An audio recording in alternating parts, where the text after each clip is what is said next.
Hello everyone. Ane to tosor jura loi ahisu moi apnalokor babe.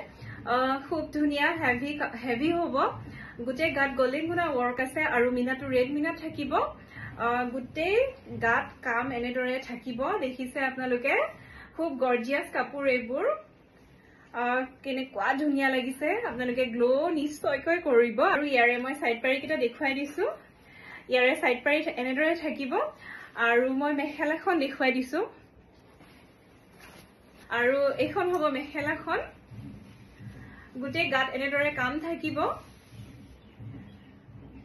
sign dekha paise ne apnaloke gute bur bridal amar jiman tosor jura ase bridal enekwai heavy hobo tare bhitorot ezur ki dhuniya যদি আপোনালোকৰ পছন্দৰ ভিতৰত পৰে আমাক যোগাযোগ কৰিব নাইবা কাৰোবাৰ যদি আপোনালোকৰ ঘৰত বিয়া আহি আছে ৰেকমেন্ড কৰিব নিশ্চয়কৈ আপোনালোকে ধন্যবাদ